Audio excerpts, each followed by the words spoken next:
Welcome to Asiwal engineering classes. आज हम देखेंगे कुछ डेफिनेशन जो वाइब्रेशन के अंदर इम्पोर्टेंट है और वाइब्रेशन में क्वेश्चन सॉल्व करने में काम में आती है। सबसे अगर आपने अभी तक हमारे प्रीवियस वीडियो नहीं देखे हैं तो आप प्ले लिस्ट में जाके वीडियो देख सकते हैं। मैंने अभी तक वाइब्रेशन क्या होता है, वाइब्रेशन के type, advantage, disadvantages, cause of vibration, vibration को कैसे रिड्यूस कर सकते हैं और कुछ इंपॉर्टेंट टर्मिनोलॉजी जो वाइब्रेशन के अंदर यूज़ आती है और उसका वीडियो बनाया है। अगर आपने अभी तक नहीं देखा है तो आप प्लेलिस्ट में जाके वीडियो देख सकते हैं। सबसे पहले देखेंगे डिग्री ऑफ फ्रीडम, इसे हम DOF भी कहते हैं। इसकी definition, the minimum number of coordinate required to specify the motion of system at any instant is can as the degree of freedom. मतलब ये है कि डिग्री ऑफ फ्रीडम को डिफ़ाइन करने के लिए हम एक सपोज़ करते हैं कि ये हमारे पास कोई मास स्प्रिंग मास सिस्टम है, उसके अंदर जो उसका मास है उसे एम और जो स्प्रिंग का स्टिफनेस है उसे के से डिनोट किया जाता है। अगर हम मास के अंदर कोई फोर्स अप्लाई करते हैं तो उसकी वजह से जो डिस्प्लेसमेंट होगा उसे हम एक्स डिनोट करते हैं। और सिस्टम में देख सकते हैं कि ये सिस्टम एक कोऑर्डिनेट पर मूव करेगा, इसलिए इसे हम 1 डिग्री ऑफ फ्रीडम कहते हैं। सेकंड जो फिगर है उसके अंदर दो मास अटैच है, जो स्टिफनेस है उसे K1 और K2 से डिनोट किया हुआ है। अगर यहाँ पे हम एक्सटर्नल फोर्स अप्लाई करेंगे तो उनकी वजह से डिस्प्लेसमेंट आएगा, उसे हम x1 और x2 कहेंगे। मतलब इस कोऑर्डिनेट को डिफाइन करने के लिए हमें दो कोऑर्डिनेट की आवश्यकता होगी, इसीलिए हम इसे 2 डिग्री ऑफ फ्रीडम कहेंगे। फिगर 3 में दिखाया हुआ है, यहाँ 3 मास अटैच है और जो स्टिफनेस है वो K1, K2 और K3 है। यहाँ पे जो फोर्स लगाने की वजह से डिस्प्लेसमेंट आया वो K1, K2, K3 है। तो इस सिस्टम को डिफाइन करने के लिए हमें मिनिमम 3 कोऑर्डिनेट की आवश्यकता है, इसलिए हम इसे 3 डिग्री ऑफ फ्रीडम कहते हैं।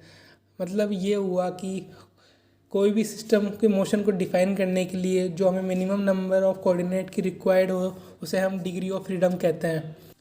सेकंड डेफिनेशन है स्टिफनेस ऑफ स्प्रिंग, इसे हम K से डिनोट करते हैं, कई बुक में इसे S से भी डिनोट करते हैं।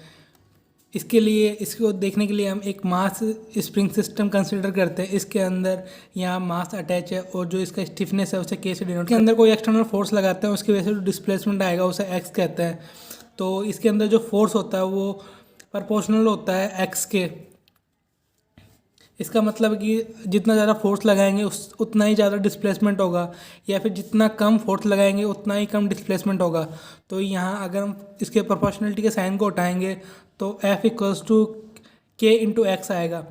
ये K होता है स्टिफनेस ऑफ स्प्रिंग, तो K equals to F upon X. अब इसकी डेफिनेशन देखते हैं। It is defined as the force required to produce unit displacement in the direction of force applied. मतलब फोर्स पर यूनिट डिस्प्लेसमेंट ही stiffness of spring कहते हैं। इसकी unit Newton upon metre होती है। डैम्पिंग को समझने के लिए हम एक स्प्रिंग मास सिस्टम कंसिडर करते हैं। यहाँ पे एक डैम्पर लगा हुआ है, यहाँ डैम्पर अटैच होता है। डैम्पर की सपोज करते हैं कि यहाँ एक्सटर्नल फोर्स अप्लाई करते हैं तो उसका डिस्प्लेसमेंट होगा। उस डिस्प्लेसमेंट से ये अपनी एक्सट्रीम पोजीशन पे आएगा। जब हम इस फोर्स को रिलीज़ करेंगे तो अपनी ये इक्विलिब्रियम पोजीशन में आने की कोशिश करेगा। इसकी वजह से जो वाइब्रेशन होगा जो ये डैम्पर है उस वाइब्रेशन को अब्जॉर्व करेगा। डैम्पर की प्रॉपर्टी होती है कि ये रेजिस्टेंस प्रोवाइड करता है। इसकी वजह से ये जो सिस्टम है वो अपनी इक्विलिब्रियम पोजीशन में आने की कोशिश करेगा। डैम्पर का बेसिकली यूज़ यही है कि ये जो वाइब्रेशन हो रहा है उसे रिड्यूस करना ही डैम्पर का वर्क होता है। It is a resistance offer to the vibration to the motion of system. ये एक रेजिस्टेंस प्रोवाइड करता है सिस्टम को और वाइब्रेटिंग बॉडी को। फोर्थ है डैम्पिंग कोफिशिएंट।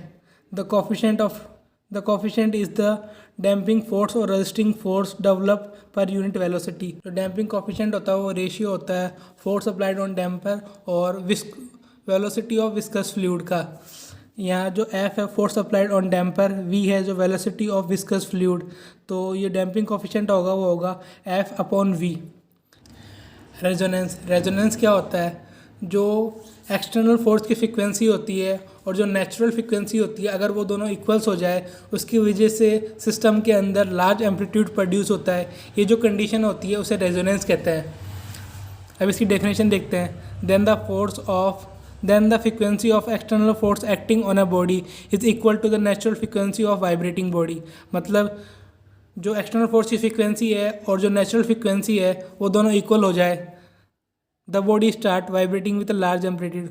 जो बॉडी है वो लार्ज एम्पलीट्यूड से वाइब्रेटिंग होएगी। Such a state is can of the resonance. ये जो स्टेट होगी उसे हम रेजोनेंस कहेंगे। वीडियो अच्छा लगा हो तो लाइक शेयर सब्सक्राइब करें। Thank you.